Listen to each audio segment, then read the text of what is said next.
So, ito guys, good morning po sa inyong lahat. Kumusta? Ito, pag-usapan po natin itong pasabog ni Mr.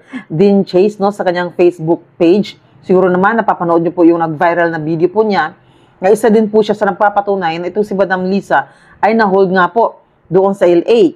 At siya din po mismo ang nagkwento na usap-usapan talaga doon sa kanilang community patungkol sa nangyari doon sa isang CEO ng Rustan na nadisgrasya doon na kasama nga ni Madam Lisa nung March 8 ng gabi, no? At siya din ang nagpapatunay talaga na totoo yung mga pasabog ni Ma'am Maharlika.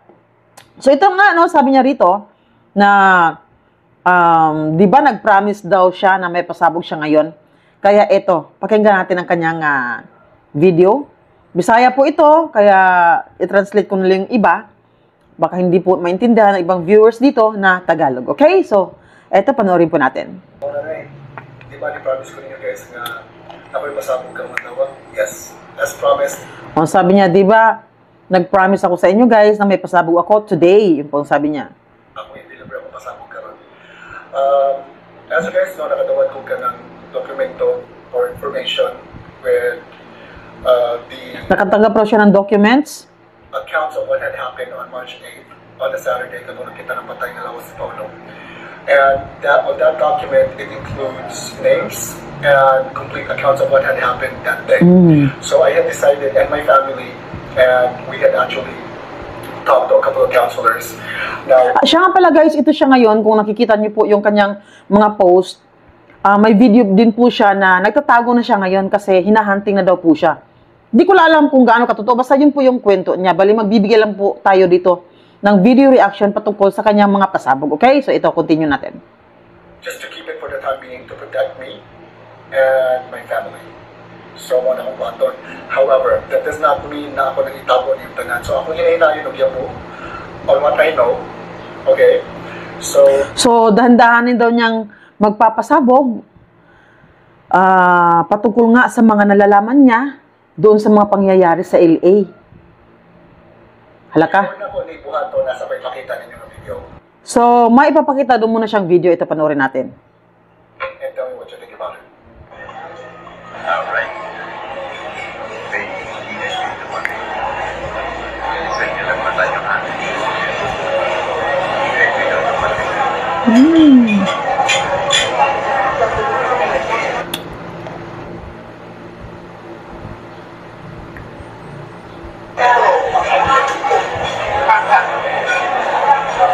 Ayun, no, kasama niyang kumain, no.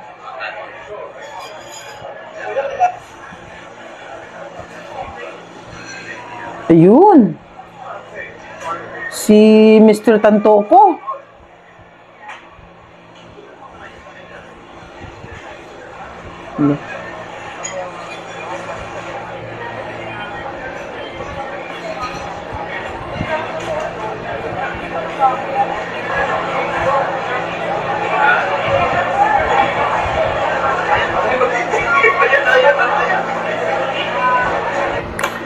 So, as you saw, Nako, yan po. Ang dami palang nakakuha ng video, no, sa kanila, no?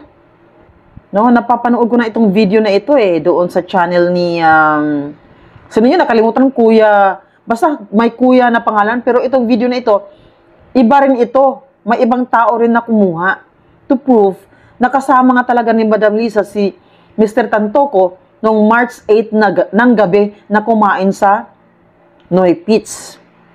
So, ito, pakinggan pa natin yung kanyang mga pasabog. So, as you saw sa video, may mga personalidad dito ng taga Cebu. So, may mga kasama pala siyang mga personalidad na taga Cebu. kay video actually, para rin sa mga Cebuano or pwede rin sa mga dili sa taga Cebu o interesado mo. But as you saw sa video, na yung mga personalidad dito nga taga Cebu, no? Kaila kayo tani nila. And usahan nila nga mga tawhana kay mo ang pirma sa impeachment case. May kasama siyang isang personalidad na taga Cebu na isa din po siya sa pumirma para ma-impeach si VP Sara. Sino kaya yun? isang congressman siguro ito, no, na pumirma. Sinong taga Cebu, guys, na pumirma para ma-impeach si VP Sara? Ni Sara Duterte. And wala mo ni Ibu, kani siya, umagan magani siya, no? Sa itong gobernadora niya karon sa Cebu. Wala mo ni Ibu, gano'n ni pirma sila na makatuterte magana sila sa una. Di ba? Hindi ba kayo nagtataka na pumirma sila samantalang noon maka Duterte daw di umano itong mga ito? Ganun kayo ng support ni Duterte sa una karon. For some reason, nawala. Vocal na kayo nga itong kanang gobernadora. Tapos ngayon daw biglang bumaliktad, biglang nawala. Yan sa Cebu nga, suporta ko sila ni Juan ni BBM. And Gobernador? Sino ba? Research natin mamaya, guys. No, kung sino ito. No, kadikit daw ni Gov sa Cebu.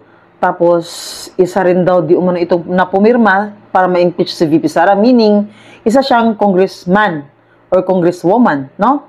Taga Cebu. Now, karon, going back to the video. Kana sila mga tauhana nga nakita nyo karon, kipay na sila sa entourage. Kung mga bright mo, please catch up. Kana sila, mamunihibo, na nagsugod naman o pangumpanya pero wala man ang mga tauhana ng sila. Hala, hindi ba kayo nagtataka, sabi niya, na umpisa na ngayon ng pangangampanya, bakit wala sila? Bakit hindi sila nangangampanya? Sino ba ito, guys? Taga Cebu. Na pumirma daw para ma-impeach si VP Sara. Kasama daw itong isang personalidad na ito doon sa LA with Madam Liza at si Sir Tantoco. Sino kaya ito? I-research natin mamaya. Missing in action sila. Oh, hindi nyo ba napapansin? Missing in action sila. Hindi nakapagpangampanya. Di ba? Si BBM nga ngayon, busy na sa pangangampanya. Sa kanyang mga senador. Dapat itong personalidad na ito, na isang congressman, nakasama ni Madam Liza, doon sa LA, with Tantoco, dapat nangampanya na yan ngayon. Kaya lang po, missing in action daw di umano ito. Bakit kaya? Isa rin ba ito sa na-hold on? Okay, continue natin. That makes you think. Karon. Kaya sila mga tauhana na family reunion, wala nang appeal, wala kibaw. I really don't know saan o kanang nauli. Honestly, I really don't know nauli na ba sila. Because ang ilong gingon mo ni Castro kay nauli na ko natong pag sa Jace. One thing I can guarantee you, wala ni sila gipapauli atong sa Jace. Kaya again, Lunes na dihandin, Domingo diri sa mga. Sabi niya, imposible daw pa uwiin kasi nangyari daw Monday. Tapos Monday sa Pinas, sa kanila Sunday. Kaya imposible na pinauwi daw kaagad dito sa Pinas. Di ba, guys? So, continue natin. So, imposible kayo mapapuliwan sila na kay the day after or the day prior na inamatay na the day after tapuliwan sila, imposible na mahitag. So, karon, di ba nanguntahan mo kay sabay parts entourage? So, ayun nga, no? Sabi niya, di ba nagtanong kayo sa akin kung sino yung part sa entourage? Right mo, dalira mo makakatch up. Sabi niya, kung matalino kayo, madali niyong makatch up ito. O, buong sila nagapil-apil sa kanang mga pangumpanya karon. Oh, yun sabi niya. Hindi ba kayo nagtataka kung bakit hindi sila sumasali or kasama sa pangangampanya ngayon? Sino ba yun, guys, ang na-missing in action? Kaya mamaya, i-research natin kung sino yung na-missing in action, ha? Nag-family reunion, wala sila.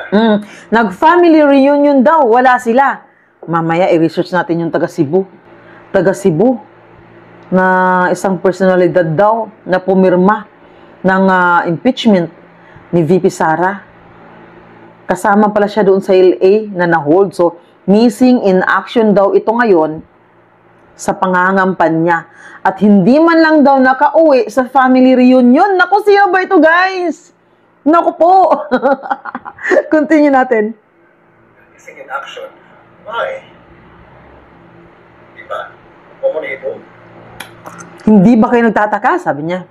So, that's one pasabog na ko for today. Okay? And do your own investigation, mga Bisaya, mga Brighton, di ba? Sabi niya, do your own investigation, patay tayo nito.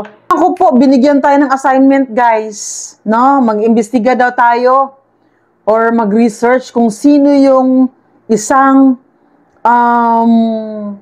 personalidad na taga Cebu na pumirma para ma-impeach itong si VP Sara. Siya pala yung kasama nila doon sa LA daw ngayon na na-hold. Kaya daw di umano missing in action siya ngayon sa pangangampanya sa Cebu. Sino kaya yun, guys, no? Kaya, sige, tara, mag-research tayo. Bye, guys!